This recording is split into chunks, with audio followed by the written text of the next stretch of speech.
So good morning, ladies and gentlemen. Just doing some work on a customer's gearbox. Thought I might just show you some of the things that live in there, and also maybe show you a little bit about this infamous circlip that everyone talks about.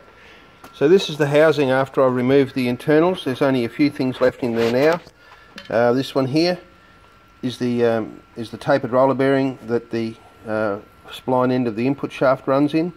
This is the bearing housing for the front or forward facing part of the intermediate or counter shaft, and this one here is the output shaft. So your input shaft doesn't do a lot. It takes the drive from the engine through a helical gear into the intermediate shaft here, and these two shafts are the ones that have got the gears and dogs on them, and the selector forks pushing the gears and dogs around change the gears and transmit the drive out through the back. So what's left in here is that, and there's a couple of baffle plates here which I'll show you in a second. They're actually oil baffle plates. This is a sluice, and actually somebody asked about a screw on top of the gearbox underneath the airbox housing. There it is there, and that's why you shouldn't touch it, because it holds this oil sluice in place. And if you were to look down in there, I hope it will show you, that catches splashing oil and it directs it into this hole here cast in the housing, and down behind this baffle plate into kind of like a well which fills up, and that there goes into the end of the output shaft and allows oil to run down the output shaft and lubricate the various bushes and splines that are on those shafts. The same with the intermediate shaft. You can see the sluice is here and it runs down in behind that baffle plate. There is another baffle plate on the back facing end of the intermediate shaft. What else was in here? There's another one of these posts here, which each of these takes selector forks, two on this side, one on this side, which engage and disengage the various dogs into the gear cogs to transmit the drive to the rear end. These two holes you see in the bottom here, down here, that's where the shift cam plate bolts in, and over here on this side down there is the end of the neutral switch poking out. Now, depending on which model bike you have, some neutral switches work by having the little centre bit pop out to turn the neutral light on, others have it push in, depending on whether you have an early model or a late model bike. So that's pretty much the empty housing.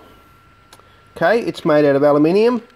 The gears and the gear trains are all made out of steel, and that's why you have to have these things they're usually housed, or always housed actually, on the back end of the gearbox.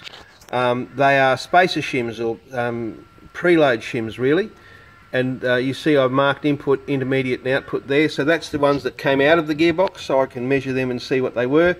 And each time you put new bearings in a gearbox, because they are slightly different sizes, you have to re-shim the tolerances for end float in the various shafts. That's the end float is the back and forwards movement, so this way. Now the problem with this is that the aluminium housings and casings expand at a different rate to the steel, which is a bit of a hassle, and the bearings are an interference fit, so we use something like a butane torch or a gas flame of some description to heat the housing. This is the back housing, and this has three bearings captive in here. So your input shaft, your intermediate shaft and your output shaft. Okay, so when you turn this over, there you go. This is where your clutch pivot pin goes.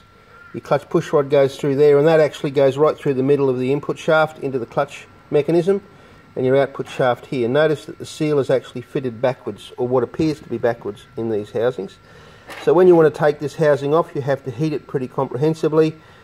You need to get this bearing loose, this big bearing here loose, this bearing on the intermediate shaft here loose. So these are all the same basic size, these bearings. The big one is on the other end of this shaft here. It's a bit hard sometimes to remember the orientation when you're looking at something in pieces and trying to explain it as well. So I just heat this area up. The general rule is you heat it up until you spit on it and it sizzles, and then it's just the right temperature. I get a pair of multi-grips or good flathead pliers and just grab the ear and give it a little wriggle, and when it's warm enough it comes off really quite easily. this is the shift cam plate. Now, this little beauty here is the cause of a lot of grief for not much money. I'm going to take it out and see if I can get a better light on it. Where is it? There. So that spring there holds a pawl onto the pins in this cam. There they are there. Sorry, I'm trying to remember which way to turn it while I'm talking. And that rotational action pulled by the pawl off your shift lever is what actually engages and disengages the shift forks and changes gear. This spring here is notorious. It breaks all the time. It's a 20-cent thing. Not really, it's probably 10 bucks, but you have to take the whole gearbox to pieces to get to it, and when it does break, this pawl lever falls out of engagement with these pins. You can just see the pawl lever in through there and falls away, and then whatever gear you're in is the gear that you stay in. So needless to say, we always replace those springs. This little shift wheel roller here, very hard to get good light, strong sunlight very nearby. That follows over this cam plate. Now this cam plate is a later version. It has the much bigger peaks on the cam, which is meant to give a more positive gear selection. I always change that nylon roller into a small steel roller bearing when I do a gearbox. And the whole idea of these bigger detents is to give more positive shifting. There is also, again, I've got to find it. It's here somewhere. Very hard when you're looking through the end of a camera. Oh, there it is there. No.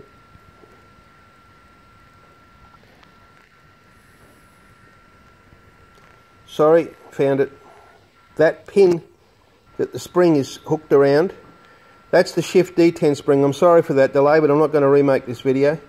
When you lift or press the gear lever all the way to the top and the bottom, that slot there that goes over that roll pin is what stops the lever from moving up and down. Now, they're built within a tolerance, and the ideal is that all the way down it's supposed to push that little shift wheel past the centre point of the detent by about 1/8 of an inch. When you lift the lever up, it's meant to go the other way about the same distance. Because of mass production tolerances, that doesn't always happen, and one of the things that we do when we rebuild one of these gearboxes is we either file or weld a bit onto that pin that I just showed you to change where the detent stops, so that when you lift or push the lever down all the way, that goes about 1/8 of an inch past the centre point of that cam plate. It's one of the few tweaks that you can make to ensure a more positive and smoother shift.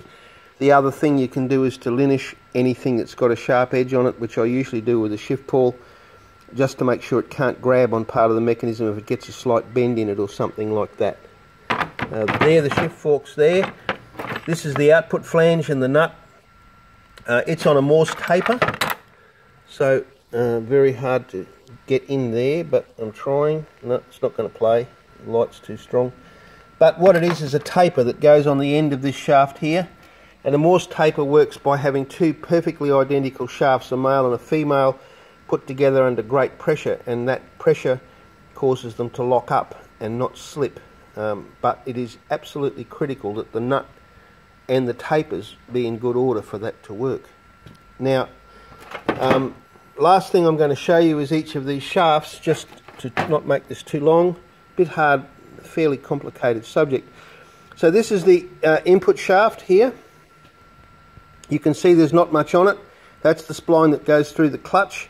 That's the helical gear that wears out most, probably, and transfers the drive into the intermediate shaft. That's the bearing at the back of the gearbox, the rear wheel end, and this here is the giant shock absorber. It runs on a cam. That semicircular cam has a matching one on the inside of that gear, and when you deliver a shock load by dropping the clutch or changing down suddenly, those two cams try to walk up each other and compress that spring and stop the shock going through the gearbox. The intermediate shaft is this one. Now it's the one that has the most sort of work to do, because it transmits the drive from that helical gear there through all these gears and out into the output shaft via engaging and disengaging dogs and gears. I'm not going to try and go into how that actually happens because it's just going to take too long to show you, and I can't really do it on my own. But here it is. This is the output shaft. This is the one that's supposed to have the circlip in it. This is also the one that gives the most grief, and look at this, no circlip. So you can see, if you look between that gear there and there, you can see quite a visible gap through there. That shouldn't be there. So the action of these helical gears working against each other tends to put a side load on, which doesn't happen with a straight cut gear. And what this has done is actually forced this bearing along the shaft up harder into the housing, so it's made the gearbox tight and lumpy. This bearing is shagged completely, and the one on this end isn't very much better. But fortunately the owner saw what was going on with some shiny stuff on his filler plug, and he took the box out and brought it in to be fixed before it did any real damage. I will get a circlip groove cut in that. When it's pressed on, it will come back down till it's just about 1/4 thou clear of that cog, and the circlip will then hold it tight in place and prevent it from moving forward again. You do have to put a packer behind the circlip. The circlip groove goes in, and then you have a small circular steel, usually like a piece of spring that's been filed or ground down to fit very snugly, so when you fit the circlip it presses hard against the bearing and stops it from moving along the shaft. So there you go. That's a bit of a look inside these things, and now you know what lives inside your AIRHEAD gearbox, and you can go to bed tonight and worry about whether your bike is one of the few that BMW saved a few pennies with by not putting that circlip groove in. That should give you a sleepless night or two. Hey, stay well, ride safely.